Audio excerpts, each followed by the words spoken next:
Good morning all, and thank you for joining today's webinar.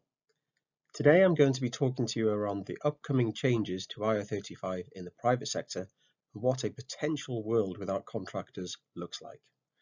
We're going to be focusing on the consequences of the IR35 changes and potential options for ensuring knowledge and experience is retained and how you can continue to deliver technology change moving forward.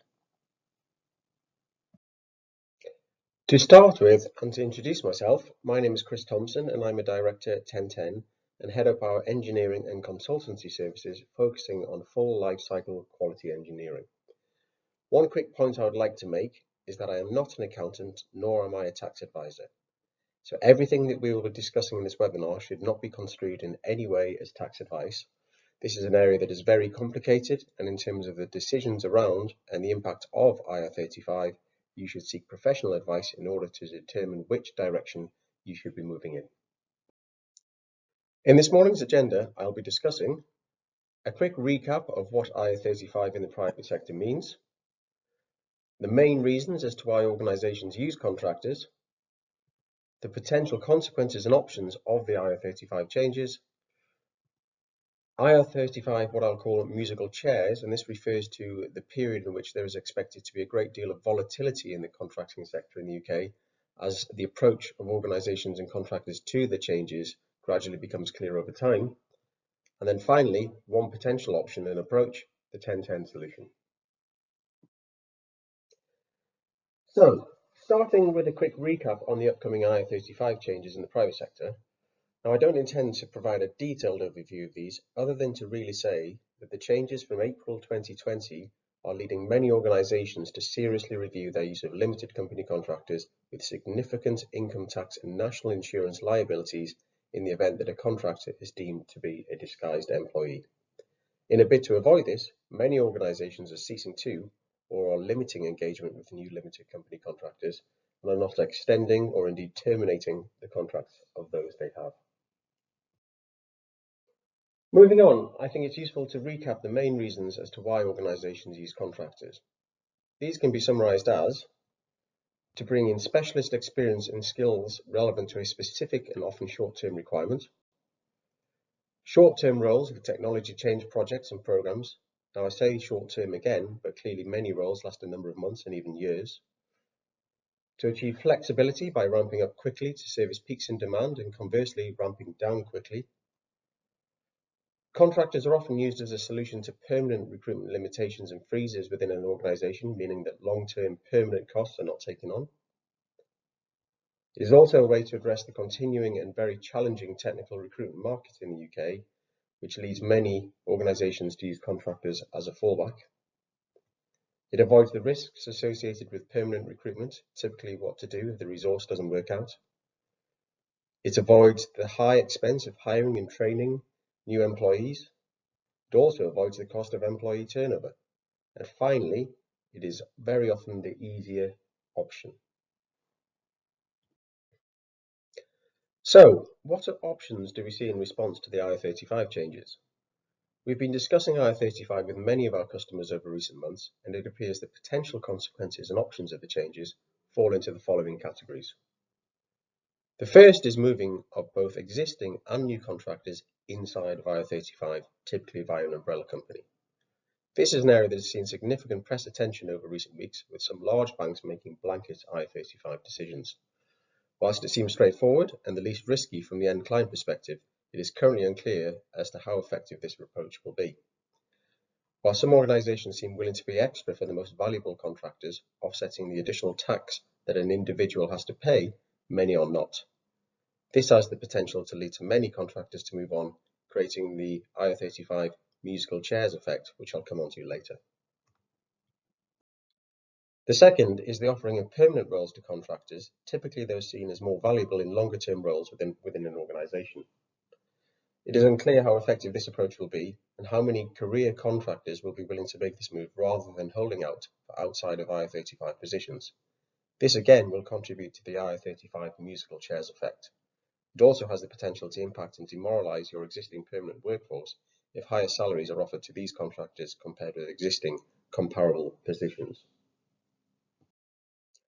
The third, and perhaps the most straightforward, is where organisations conduct individual IR35 assessments and conclude that certain roles are outside of IR35. The fourth is ramping up the recruitment of permanent resources to counteract a decline in the use of contractors. In an already very challenging market for the best permanent tech talent, which has often been one of the key reasons for organisations turning to contractors historically, this approach has significant challenges. Again, the as yet unknown IR35 musical chairs effect means that it is not yet clear whether there will be a significant shift of sought after and skilled contractors to the permanent world. This, alongside the perceived cost of permanent recruitment and the risk and cost of retention and attrition, means that we are not seeing a significant focus on this approach to date. Going forward, however, we do expect to see greater scrutiny of the use of temporary resourcing solutions within organisations such as contractors, driven by the increased focus that the private sector IR35 brings. The fifth is to utilise consultancies and service providers to provide IR35 proof resourcing solutions, typically by providing skilled and experienced resources that are permanent employees. And finally, doing things differently. Now, the previous 5 categories discussed are largely options that relate to resource-based continuation of existing contractors or a like-for-like replacement of their roles. This assumes no organisational changes or changes to how technology change is delivered. By doing things differently, I'm referring to the potential to question the outcome that a previous contractor resource-based approach was trying to achieve and consider different ways of achieving this. Plan for and build a future capability that evolves over time to reduce the reliance on external skilled resources. Now, this refers to both the sourcing and development of more junior resources, and also implementing best practice and reusable methodologies rather than relying on an individual's skills and experience. Related to this, structuring delivery organizations to make more effective use of skilled and experienced resource to support, leverage, and develop more junior and less experienced team members. This may be via the use of external consultants or making better, smarter use of the resources you already have. And finally, questioning the use of short-term resource-based solutions based on the fact that many organizations have historically recruited contractors for short-term roles and goals, but have retained them for far longer than they ever expected.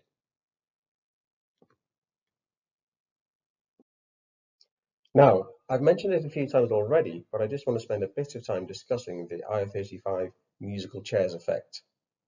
This refers to the disruption, volatility, and potential loss of key skills and knowledge as the result of many contractors jumping around different roles, either as a result of their current client's IR35 decisions or to move to more attractive roles.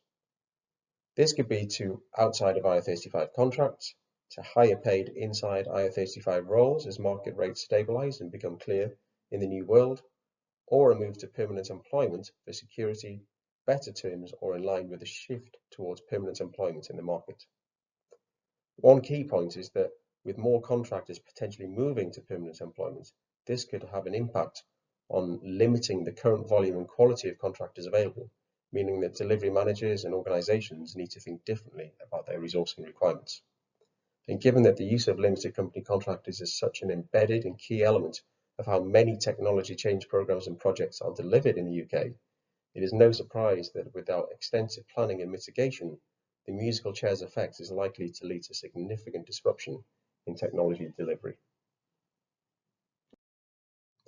Whilst we don't suggest to have all the answers, at 1010 we provide a range of consultancy and services in the area of quality engineering, providing IR35 proof solutions ranging from the right resources to replace your contractors through to alternative service-based approaches. In addition, our graduate academy provides trained, high-caliber graduates in both quality engineering and across development, business analysis and DevOps, solving immediate technology resourcing needs, but also providing you with a longer-term resourcing and capabilities solution, as you do have the potential to offer our graduates permanent employment in the future. I want to start, however, by briefly discussing 2 key elements that are essential to moving to a world without contractors. The first is the importance of having robust and consistent knowledge transfer to maximise the effectiveness of transitioning between individuals, teams and services, or vice versa. This is a vital element when looking to transition from contractors to alternative solutions. At 1010, we have a tried and tested, proven methodology for knowledge transfer that we use when onboarding our people and services to a client, and vice versa when we transition out and ensure they are self-sufficient. The second element, and one that I mentioned earlier, is the importance of having consistent, proven best practice and reusable methodologies rather than relying on an individual contractor's skills and experiences. At 1010, all of our people and services are underpinned by our delivery methodology and framework, Technology. This means that our people are able to hit the ground running, that we can accelerate delivery, and that there is consistency and quality in what we deliver. By adopting this approach in a world without contractors, organizations can reduce the risk of relying on key individuals and single points of failure. As mentioned previously, 1010 provides a range of consultancy and services in the area of quality engineering and software testing. It may be that we can simply provide IR35 proof permanent consultants with specific experience and skill sets. However, referring back to my previous point around doing things differently, there are also many instances where our services provide an excellent alternative to your current contractor roles and responsibilities. A common requirement 1010 is given, for example, is to provide test automation resources for our customers. In these cases, we will typically ask what the client is trying to achieve and often are able to provide a more valuable and cost-effective service that utilizes higher value and costly resource only where this is required within a delivery lifecycle, and to intermittently support more junior, cost-effective resources.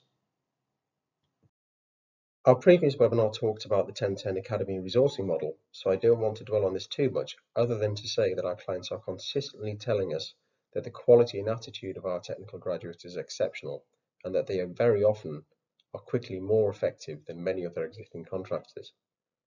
Whilst they do not provide all the answers, they do provide a highly effective alternative to a proportion of your contractor population, particularly with effective knowledge transfer. The option to offer them permanent employment in the future means that it can be a key element to building longer-term capability in-house. Finally, our hybrid delivery model combines 1010's quality engineering services with our flexible academy resourcing model. In this model, our Graduate Academy resources typically form part of the quality engineering team or service we deliver to you, managed and supported by our more senior team. However, the hybrid model refers to the potential for you to be able to offer the graduates a permanent role after a period of time, ensuring continuity, capability, and knowledge remains as the wider 1010 service is complete.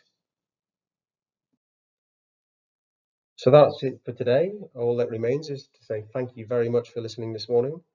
If you have submitted any questions, we will answer these individually offline. Thank you and have a good morning.